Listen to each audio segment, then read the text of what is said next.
Welcome to the Coop tour video. Now, release the chickens.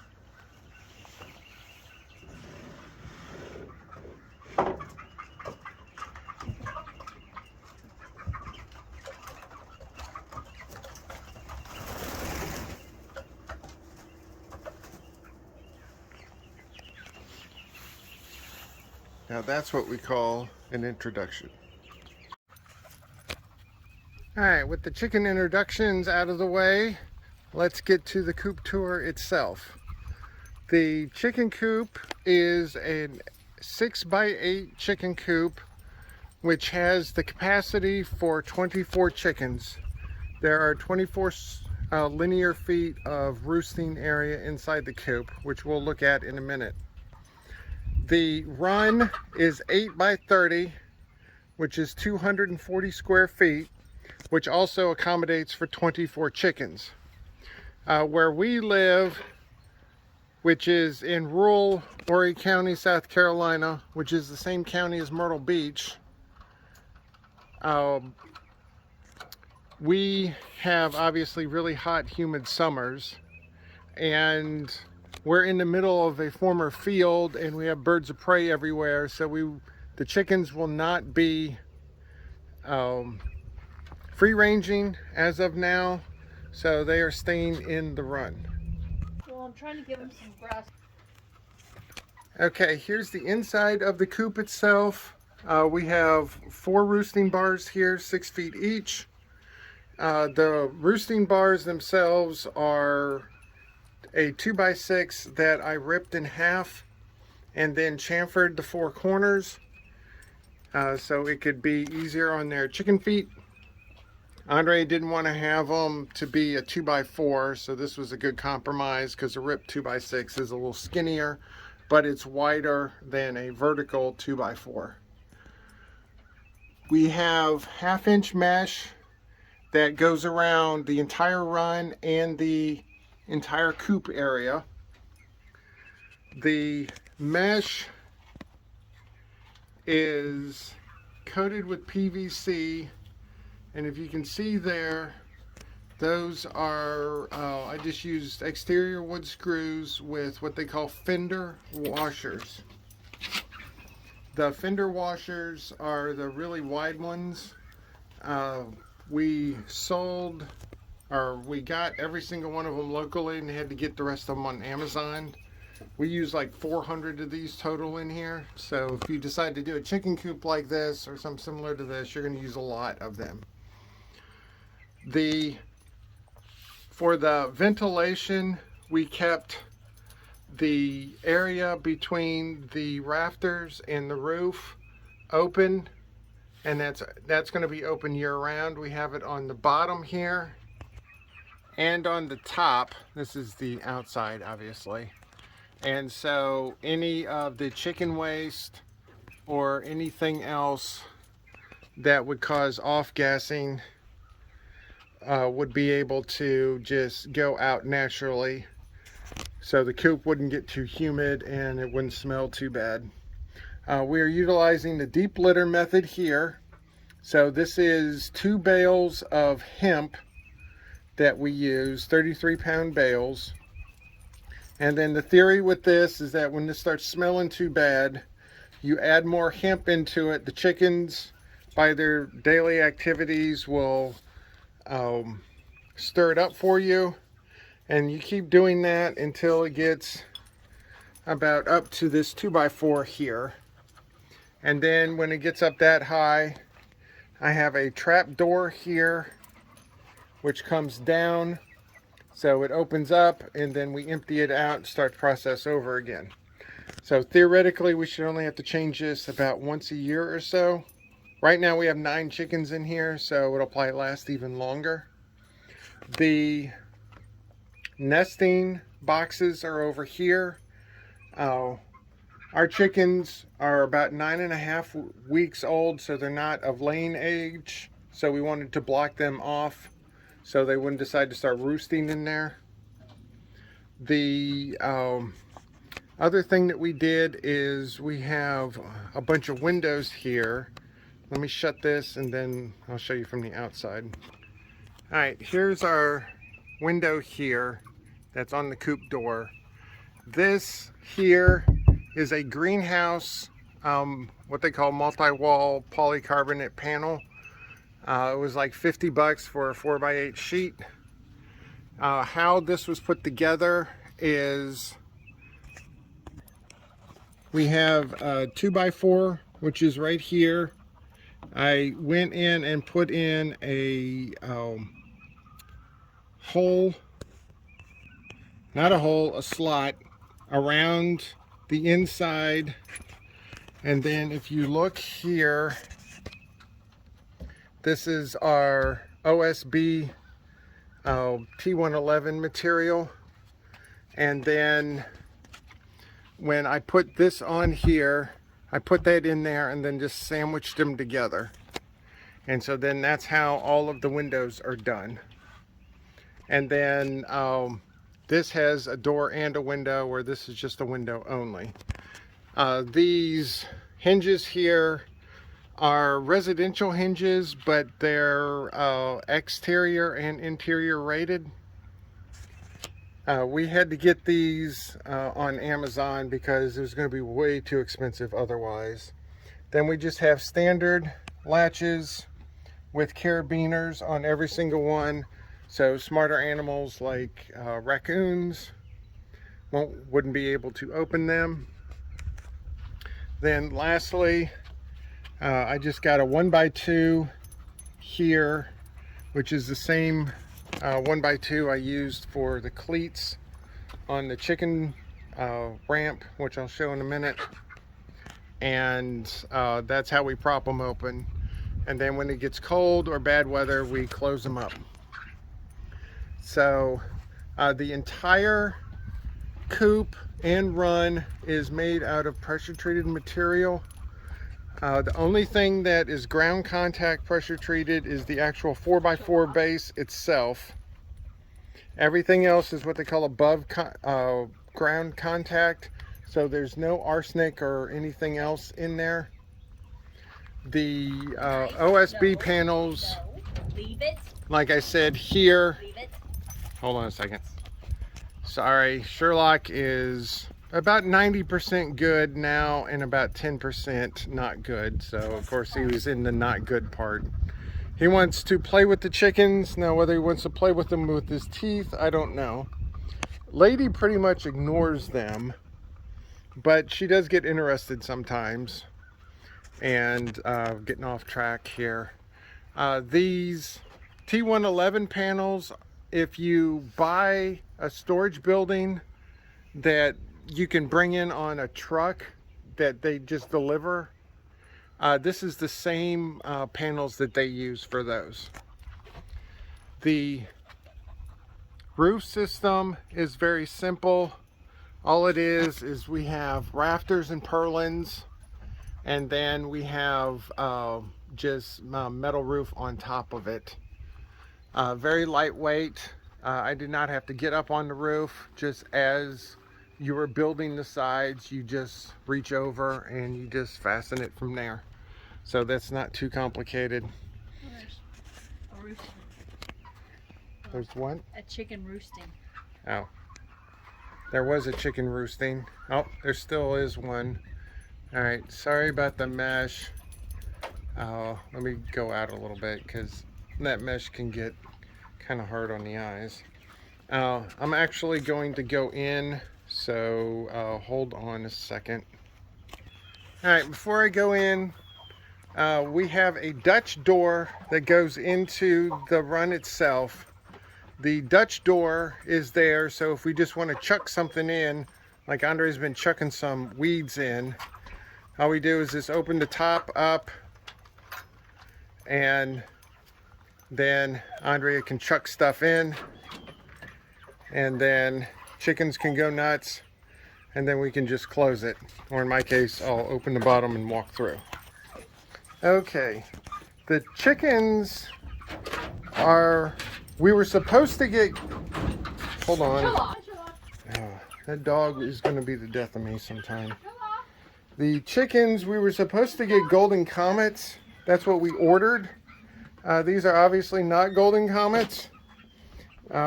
Basically, anybody that knew anything about chickens, because we knew nothing when we got them, these were chipmunk chicks, and golden comets are not chipmunk chicks. The current theory is what they call a cinnamon queen, which is the combination of a Rhode Island red, which is what a golden comet also is, and a silver laced wine dot. Yeah. And if you look at, where is it? If you look at that one right there, you can see this, what is that called? The lacing? Lacing. Yeah, the lacing on the feathers.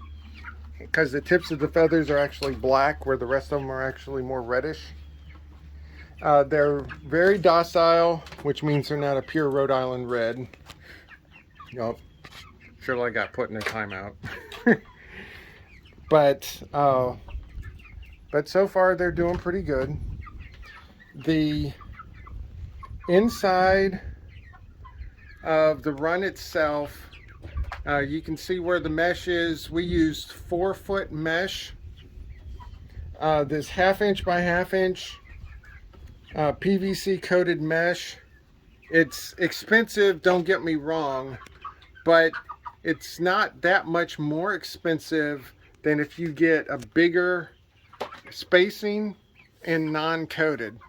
Because last year we had what we called a little experimental garden here, because we hadn't moved here yet, and we just bought a fence that was a welded fence, and it was 2x4 spacing, and it cost us at that time like around $100.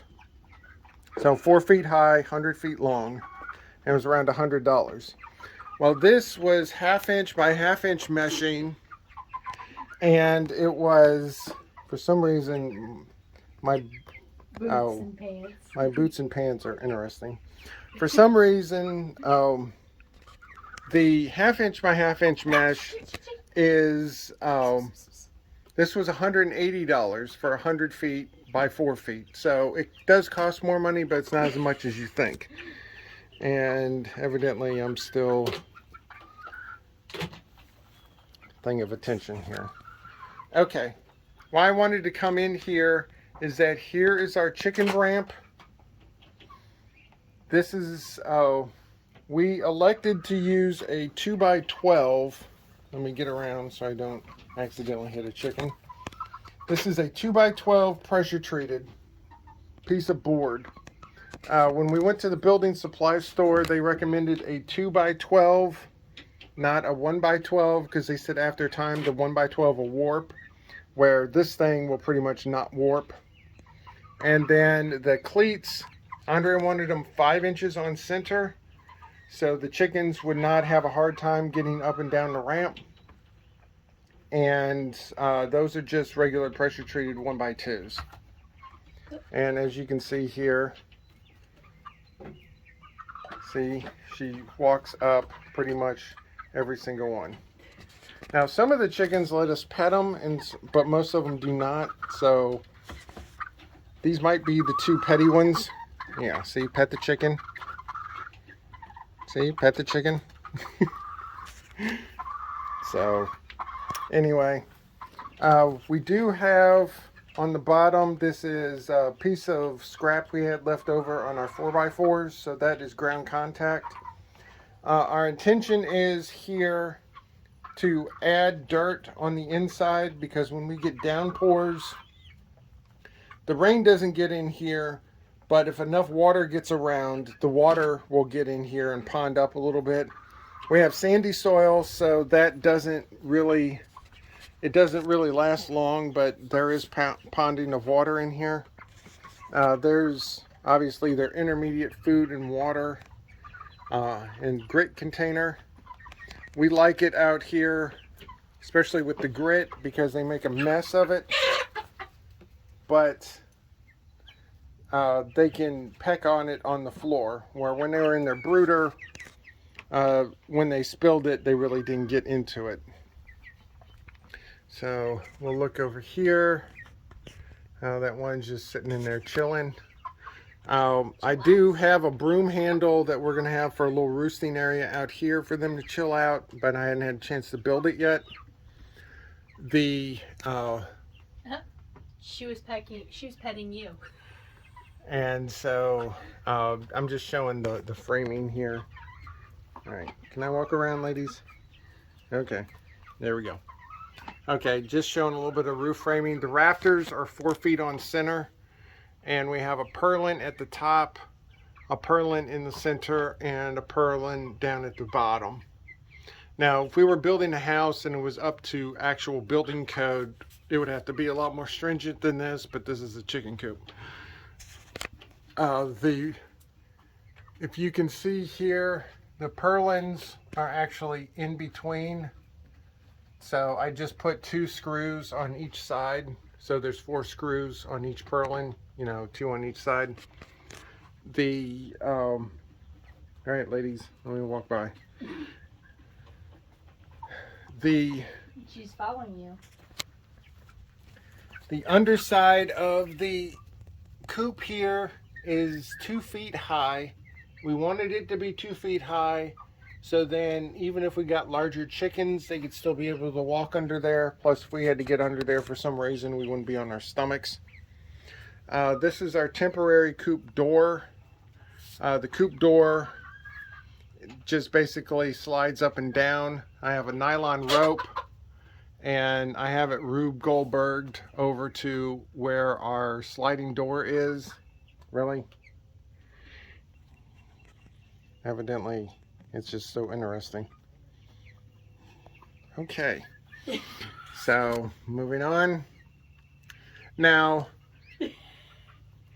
this is 2023 that we built this.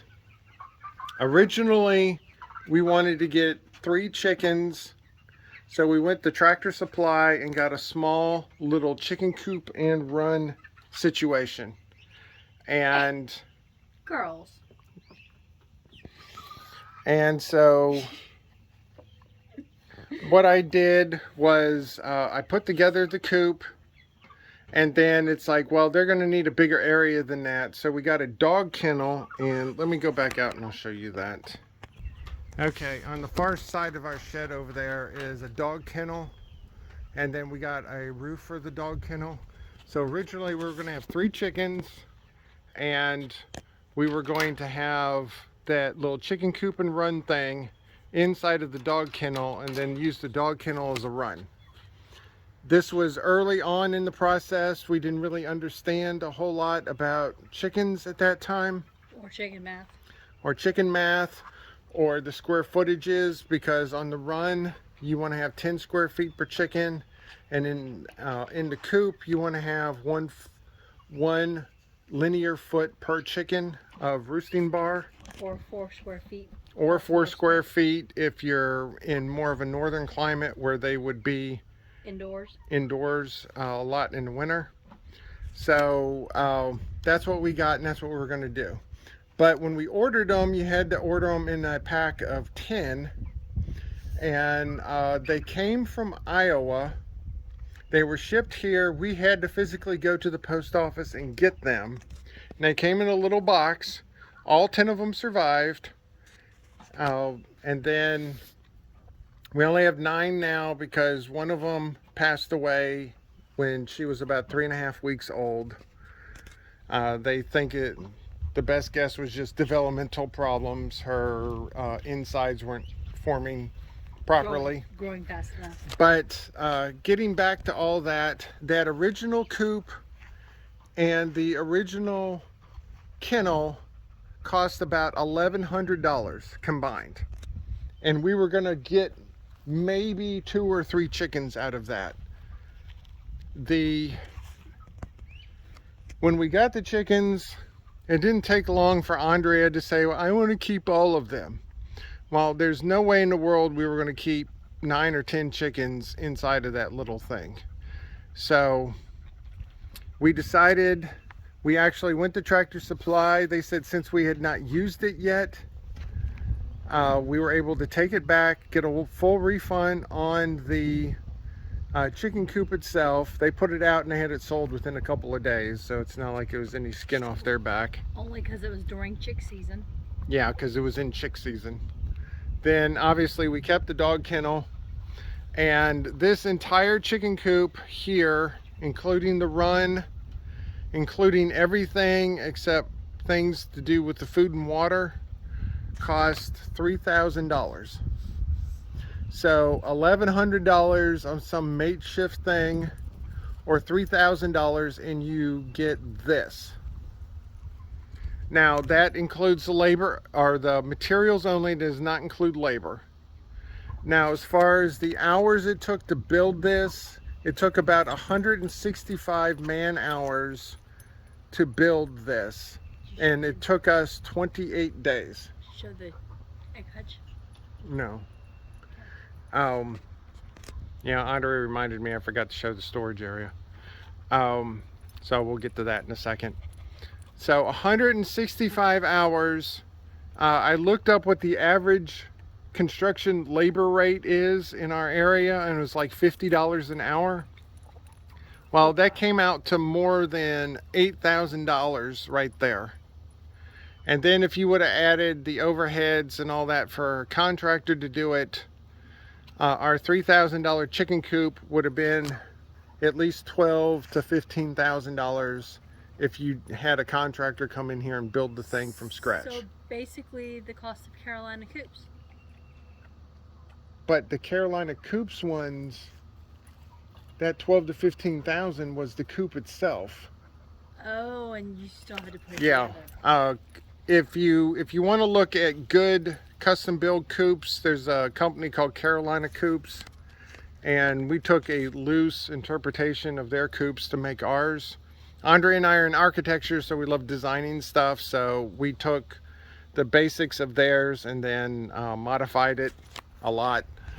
But anyway, the Carolina Coops, you buy a kit which has everything cut, having everything ready. It's just not painted or it's put together, and then you put it together. Well, the cost of a coop of this size was going to be about $12,000 to $15,000, and that's not it being put together. That's just getting delivered to your site. So yes, this was, you didn't have to cut any of the pieces. yeah, but you didn't have to cut any of the pieces or do any of that. Part of our labor. Now what we're showing you here is our storage area. The wind loves that south side for some reason. The storage area, we don't have a garage, and I didn't want to keep all of our chicken equipment over in the storage building, which is like 200 feet away, because I didn't want to have to lug stuff back and forth that far. So we wanted to add a little storage area, and on top of that, Andre didn't want to have all the nesting boxes on the outside of the chicken coop like what you normally see. Just in case we do get those few cold days. Yeah, she was worried about the cold. So here's the back of the nesting boxes here. These are the little giant plastic nesting boxes. We were able to get some locally, but by the time we went to go buy them, they were out, so we had to buy them online. These are big enough. They're just standard size nesting boxes. I do have a back right here, which I hadn't put together yet. The chickens aren't of laying age, so I'm not really worried about it right now. It's what I call a future me problem. And so we'll have this piece up here, and we'll have a couple of hinges on it, so then we can be able to open this, grab the eggs out, and then close it back up again. And then Andrea ordered some the nesting box straw stuff that you put in there. And so but what this did, it's protected the nesting boxes, and then it gave us some storage space up here. So we got food up here.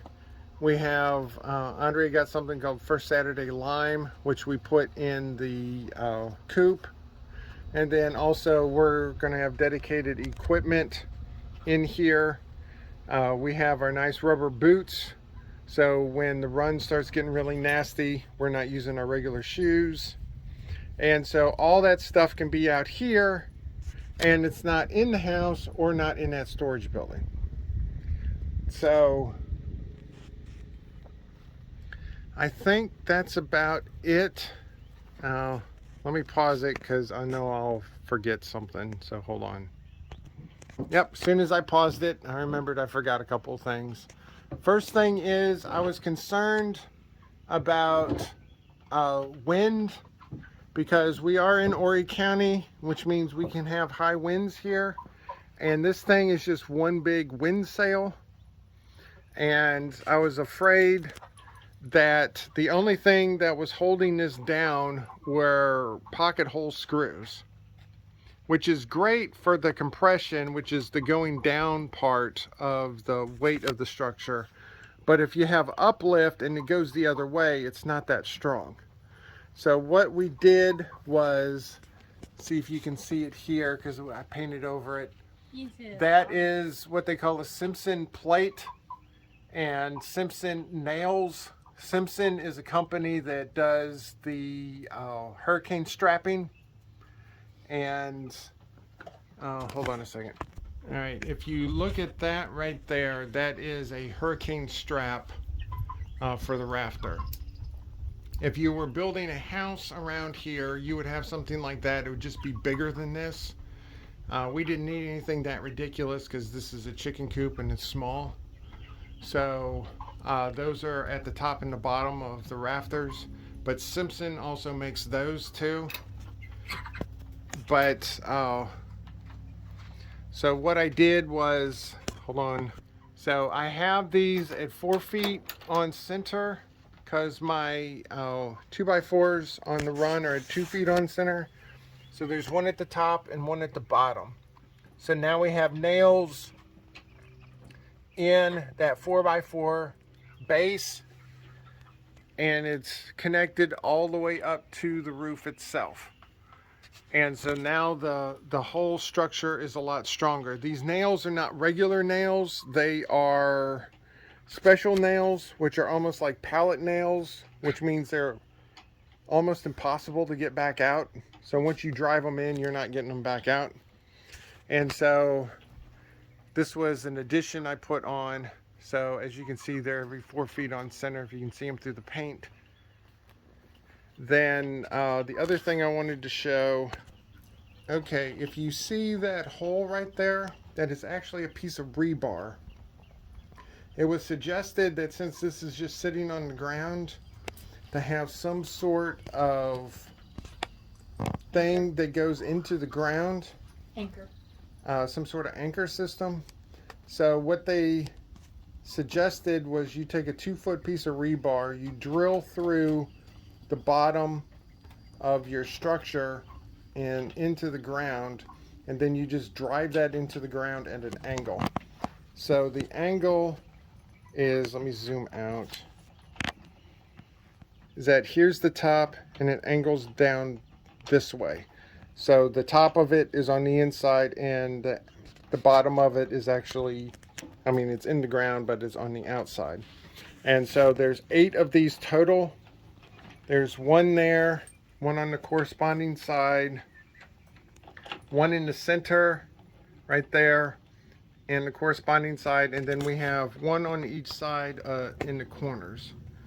You can't really see it, but there's one going out the back and one going out the side over there.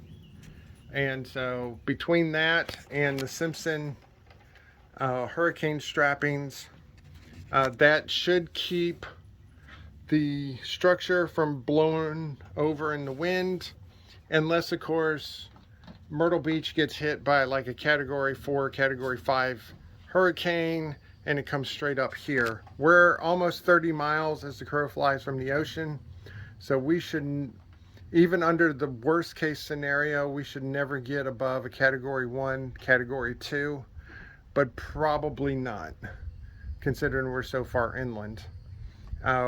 30 miles is a lot when it comes to the wind speeds on hurricanes. All right, the only other thing I wanted to talk about was the roof itself. I wanted to use a shed roof design like this, and I wanted to purposefully have a longer overhang on the south side here. The reason is when I'm doing this video, it's about 2 o'clock in the afternoon in the beginning of May. So we hadn't even hit summer yet. And as you can see, the shadow line is right there. So the chickens are in full shade. They do get some sun if they want it in the morning and in the afternoon on their respective sides. But we wanted to make sure that they were able to be in shade, because when it gets to be like 95 or 100 degrees outside, even the shade is really hot around here because it's so humid. And so that's why I did that. These roof panels were 12 feet long. So what I wanted to do is I wanted to have a little bit of an overhang here up at the top on the north side. So I don't know how well you can see that. There we go. So that mesh there, Andrea found that's 6.5 inches wide. That stuff was designed for solar panels on top of a roof, because you can't put solar panels directly on top of the roof. You have a little bit of air gap, and that keeps birds and stuff from nesting, you know, between the solar panel and the roof itself. So we used that, and that's what that was used for. And then we got the same thing on the other side. But the coop itself is shaded, and as you can see, they go out for a while and then they just come out and chill for a while, and that's pretty much their chicken life. So half the time we'll come out here and I'll be just chilling on their roost inside. One good thing about being out in the middle of nowhere here, we have more wind than where we've lived in the past. So hopefully they won't get too hot. We'll also make sure that they have plenty of water, obviously. So I think that's about it for the coop tour.